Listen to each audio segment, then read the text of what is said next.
Buongiorno e ben trovati a questa puntata di A Voi la Linea che apriamo parlando del Natale. Quello alle porte sarà in tono minore per i friulani a causa delle difficili condizioni economiche a livello generale. Una persona su 4 non farà regali, mentre la spesa media a testa si aggirerà attorno ai 150 euro. Tra i regali più gettonati ci saranno i prodotti enogastronomici e i giocattoli, dati questi forniti da una ricerca di Format Research per l'ente bilaterale del terziario del Friuli Venezia Giulia. Affari puntati oggi anche sul mondo dell'occupazione con i numeri forniti da IRES FVG. Vediamo allora.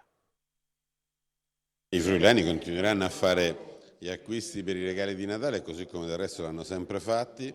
Oltre il 75% acquisterà un dono, prodotti enogastronomici, giocattoli per i propri figli, per i propri genitori, per i propri partner, però oltre l'84% circa dei friulani ritiene che anche il Natale del 2022 sarà un Natale in qualche modo vissuto in maniera dimessa da parte degli italiani. Perché? Perché in qualche modo l'incertezza del momento, l'aumento dell'inflazione, la guerra in qualche modo abbassano quelle che sono le aspettative dei consumatori verso il Natale e quello che potrebbe significare. Insomma, dopo 2 anni di pandemia avremmo potuto aspettarci un Natale diverso, così non è, non sta venendo meno la fiducia, ma certamente le aspettative dei consumatori friulani si sono abbassate. Vediamo anche qual è il budget di spesa che hanno i friulani per questo Natale e quali sono i canali che utilizzeranno in maniera particolare per fare acquisti. Allora, il budget di spesa, diciamo, a persona è 154-160 euro. Vediamo che la maggior parte dei friulani, il 95%, spenderà fino a 300 euro per i regali. La parte restante spenderà ancora di più.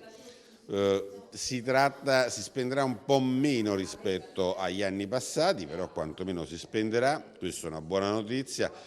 C'è un recupero dell'utilizzo dei negozi di prossimità per acquistare i regali dei quali si ha bisogno, questa è sicuramente una buona notizia. Si acquisterà presso le catene della grande distribuzione, si acquisterà moltissimo anche su internet, dove magari non si spenderà come presso i negozi di prossimità, però si acquisterà moltissimo anche su internet. L'online in Friuli Venezia Giulia è ormai un canale del tutto accreditato per fare i propri acquisti da parte dei consumatori. Sandro Russo, ricercatore di IRES FVG, per presentare quelli che sono gli ultimi dati sul mercato del lavoro, una panoramica, che cosa emerge? Sì, diciamo che i dati che riguardano il terziario della nostra regione ci dicono che per quanto riguarda il mercato del lavoro c'è una tenuta anche in questo momento che si prospetta ancora difficile. E quindi abbiamo una ripresa rispetto, nella prima parte dell'anno, una ripresa rispetto al periodo peggiore della pandemia, quindi al 2021 e anche al 2020. E come prospettiva un rallentamento delle assunzioni che appunto ci dice che probabilmente stiamo attraversando una fase più difficile anche dal punto di vista della domanda di lavoro. Nel complesso comunque, anche rispetto alle aspettative più negative del recente passato, ancora c'è una tenuta come linea generale. Ecco, anche a livello di numeri, le unità sono parecchie. Sì, diciamo che abbiamo un trimestre da novembre a gennaio del prossimo anno, sono previste circa 25.000 imprese, assunzioni da parte delle imprese dei servizi nella nostra regione.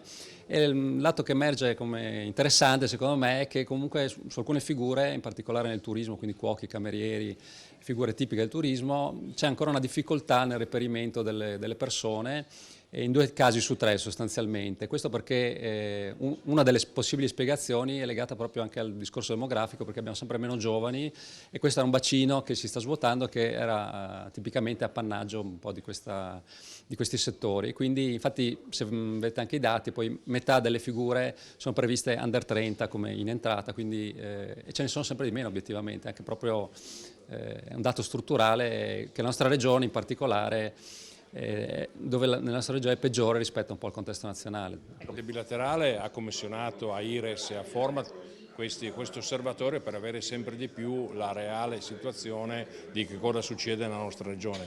Questi dati fondamentalmente ci servono soprattutto per 2 motivazioni. Una naturalmente per avere la fotografia reale della situazione, ma soprattutto per tarare e indirizzare le iniziative che l'ente bilaterale fa ai lavoratori e alle imprese. Questi dati ci servono sostanzialmente per evitare di fare, situazioni sconnesse.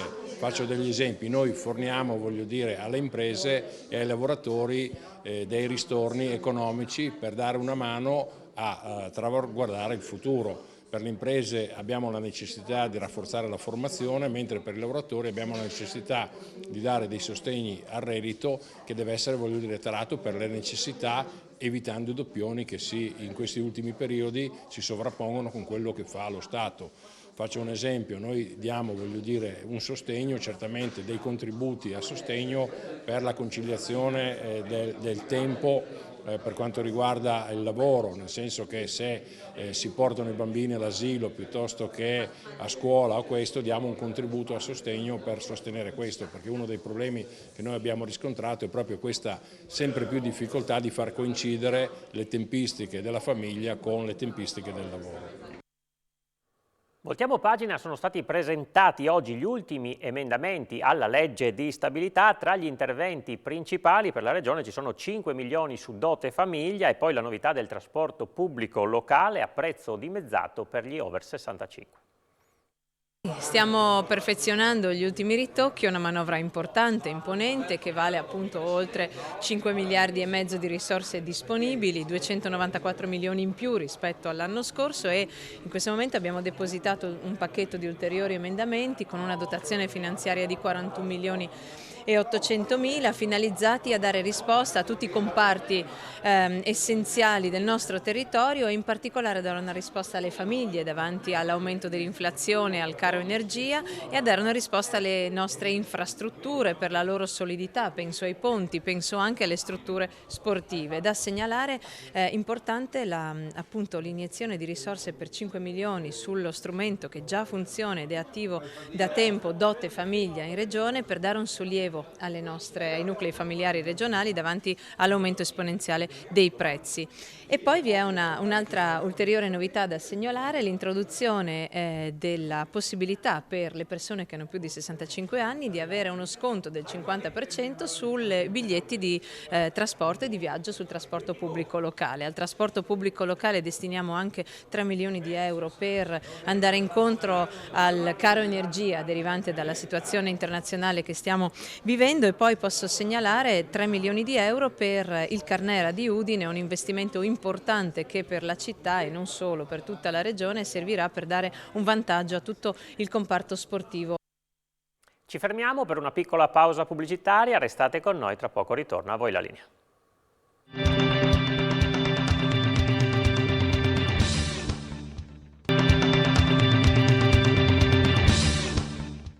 Seconda parte di A voi la linea. È stato svelato oggi il programma della festa di Natale della Prefettura di Udine, che sabato aprirà le porte alla cittadinanza. Insieme al coro del liceo Percoto e alla banda della Giulia ci saranno le associazioni del territorio per presentare le loro iniziative. Primo passo di una collaborazione con l'Associazione Nazionale Alpini, che porterà a maggio alla gestione della Dunata 2023. Signor Prefetto, di fatto quella di sabato sarà una prima prova di quello che deve essere il futuro della Prefettura, cioè uno spazio aperto alla cittadinanza e all'associazione. Sì, è il nostro auspicio, sono prove tecniche di trasmissione, dico io, perché comunque è sabato, anche se le condizioni meteorologiche sono un po' avverse, però grazie anche al contributo degli alpini e dell'ANA, che ci darà un riparo alla Brigata Giulia e alla Corale del Percoto, faremo un primo tentativo per rendere attrattivo sempre, questo è il messaggio che abbiamo anche condiviso col Comune di Udine, questo luogo, sia all'interno ma soprattutto all'esterno, quindi prospettiva, insomma, con la bella stagione, che diventi attrattivo e un contenitore per tante iniziative più o meno simili a questa di sabato pomeriggio.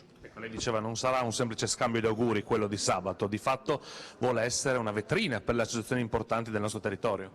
Sì, non è lo scambio di auguri classico, anche se sono comunque invitate le autorità, però è invitata la cittadinanza, e quindi è un modo per fare festa, insomma. In questo periodo la festa purtroppo è molto, così, una parola un po' desueta forse, però è anche quello un modo per stare insieme, quindi ritrovare una solidarietà insieme ad alcune associazioni, con l'auspicio che tante altre associazioni vengano coinvolte successivamente. In questo devo ringraziare sicuramente Andos, che ha dato un contributo anche per coagulare tante iniziative, finora insomma è stato ben partecipe di tutto il nostro percorso.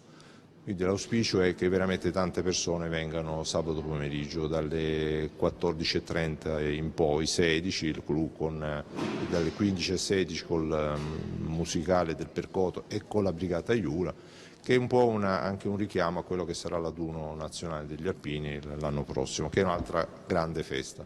Infatti questo è un altro passo nella collaborazione con l'ANA, che appunto porterà alla grande adunata di maggio.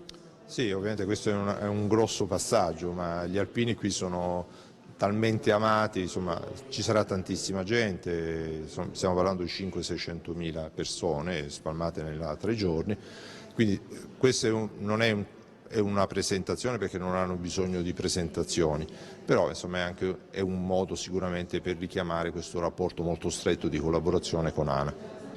Presidente Soravito, numeri da capogiro a questo punto, sono quelli che abbiamo all'orizzonte per quello che riguarda la dunata degli Alpini del prossimo maggio, una dunata che non sarà solo di Udine, ma sarà di tutto il Friuli Venezia Giulia. Esatto, difatti noi l'abbiamo chiamata appunto adunata del Friuli Venezia Giulia, anche se la sfilata o determinate cose verranno fatte a Udine, ma noi vogliamo portare sul territorio tutta la gente, tutti gli alpini, famiglie, amici, nipoti, figli, sul territorio del Friuli Venezia Giulia, perché il territorio offre moltissime cose, eccellenze possiamo dire, sia in ambito culinario che per visite guidate, pertanto è questo il nostro obiettivo, portare la gente sul territorio. E io ripeto sempre, la donata non deve essere fine a se stessa, ma deve far sì che sia un veicolo di pubblicità per far ritornare tutti quanti, poi con più calma, a visitare il nostro Friuli Venezia Giulia. E in questo si inserisce il percorso che state facendo con la Prefettura? Certo, c'è veramente una squadra importante, con la Prefettura, la Questura, i Carabinieri, la Polizia locale, la Polizia stessa, la Questura ed anche la Finanza, perché tutte le forze dell'ordine nelle loro varie specialità ci danno una mano e ripeto, è una squadra e credo sia vincente appunto per poter dare tutto ciò che serve in una dunata, in una kermesse così importante con numeri veramente molto, molto importanti nella sicurezza, ma anche far sì che tutti coloro che vengono possano poi dire a Udine ci siamo trovati bene ed è stato fatto non il possibile ma l'impossibile per far sì che la dunata si svolga nel migliore dei modi. Siamo contenti di questa grossa partecipazione, almeno così a sentir dire dovrebbe essere un appuntamento di circa 500-600 mila persone in questi 4 giorni di adunata, quindi sono veramente numeri importanti e potete ben capire che cosa bisogna fare per poter contenere tutta questa grande marea di gente. È stato presentato in Camera di Commercio il 4º volume dei quaderni dell'agricoltura dedicato ai prodotti agroalimentari del Friuli. Tema centrale di questo volume, curato da Walter Filipputti, è la birra artigianale. Presentazione oggi del 4º volume della collana Quaderni di Agricoltura. Presidente Da Pozzo, ce lo racconta lei? Sì, è estrena natalizia alla Camera di Commercio, 4º, come è stato ricordato, quaderno sui temi dell'agricoltura, e verrà presentato sul lavoro fatto da Filipputti la birra. Quindi il Friuli non solo terra di ottimi vini, non solo terra di grande gastronomia nelle sue diversità, ma anche terra di birrifici. Negli ultimi 10 anni nella nostra regione sono raddoppiati come numero di produttori e oltretutto questi produttori hanno le caratteristiche, sono birrifici artigianali con tonalità di gusti e di sapori una diversa dall'altra. Passiamo da quelle della montagna a quelle delle zone intermedie, quindi è un ulteriore tassello di questa regione che, seppur piccola, esprime delle specialità, delle nicchie che sono estremamente interessanti. E che abbiamo raccolto in questo volume. E che coinvolge anche giovani imprenditori. Sì, il bello che questo è un fatto molto positivo, i giovani si stanno riavvicinando all'agricoltura e in particolar modo in questo mondo dei birrifici sono tutti imprenditori alla loro prima esperienza imprenditoriale e quindi questo ci fa così ben sperare che ci sia un settore come quello dell'agricoltura che viene ripreso però con delle modalità nuove, innovative, con capacità di relazionarsi con i mercati esteri, con una voglia di innovare, nuove tecnologie e questo ci dà una prospettiva futura positiva. Anche perché sembra che il Friuli a livello di giovani imprenditori non sia una terra che ne può vantare molti. Questo è vero, il Friuli ha una caratteristica, ha pochi giovani imprenditori rispetto alla media italiana, però ha tantissimi giovani di alta qualità che purtroppo vanno all'estero e quindi vuol dire che il territorio non è in questo momento pronto ad accogliere le potenzialità dei nostri giovani che studiano nell'Università di Udine, Trieste, ma moltissimi anche fuori dalla nostra regione, moltissimi all'estero, quindi che hanno un know-how veramente di spessore, poi non trovano la risposta, vanno all'estero e quindi questo è un limite. Speriamo che però diciamo, da questi piccoli passaggi che abbiamo visto anche sui temi dell'agricoltura, oggi vedremo sui birrifici, ci sia una voglia di fare impresa anche da parte di molti ragazzi e molte ragazze. Cos'altro si può fare per convincerli a rimanere qua e a dare il loro contributo al miglioramento di questa terra? Convincerli deve essere il sistema che chiaramente ha l'opportunità, però anche se vanno fuori e poi non tutti ma qualcuno ritorna, questa contaminazione è positiva perché il fatto di chiudersi, di nascere, studiare, vivere, fare le attività professionali e imprenditoriali nello stesso territorio che fa parte delle nostre culture del passato forse non è più il mondo di oggi e quindi se questi giovani si formano, lavorano, hanno esperienze fuori, questo è molto positivo e poi auguriamoci che qualcuno ritorni. Walter Filipputti cosa racconta questo libro perché si guarda al futuro della birra artigianale in Friuli? Tutti i 4 volumi hanno come tema, questo è l'ultimo, hanno come tema il futuro e hanno come tema i giovani.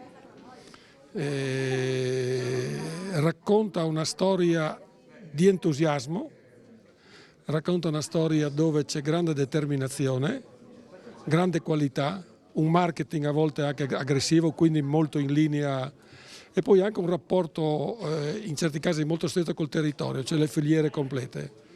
È un mondo piccolo dal punto di vista numerico, ma carico proprio di entusiasmo e di voglia di fare. Che permette quindi una diversificazione anche della produzione? Sì, lì c'è molta fantasia, c'è molta creatività nella birra, non ha gli schemi che ha il vino, che ha le DOC, le leggi, le regole. Le regole del vino sono enormi, sono volumi, lì invece sono liberi di creare, quindi inventano le birre con gusti diversi ed è molto entusiasmante, c'è una creatività a volte anche qualche volta eccessiva, però è meglio che sia così. Qua in Friuli i giovani promettono bene. Ma sì, lo speriamo, nel vino l'hanno fatto. Adesso tocca la birra. In agricoltura anche ci sono un gruppo di ragazzi molto bravi. E nella birra sono tutti giovani e poi l'altra nota da fare è che ci sono diversi nuovi birrifici che provengono dal mondo del vino ed è molto curiosa questa storia, addirittura che vanno nel canale di vendita del vino. Che può portare a cosa secondo lei? Ma può portare ad ampliare l'offerta, a incuriosire il pubblico certamente, specialmente quando queste birre sono agricole. Agricole vuol dire che producono l'orzo dei propri campi, poi lo fanno maltare, eccetera, eccetera, tutta la filiera completa. E quindi c'è un concetto molto moderno anche di sostenibilità. Finisce qui questa puntata di A Voi la Linea, grazie per averci seguito e buon proseguimento di giornata.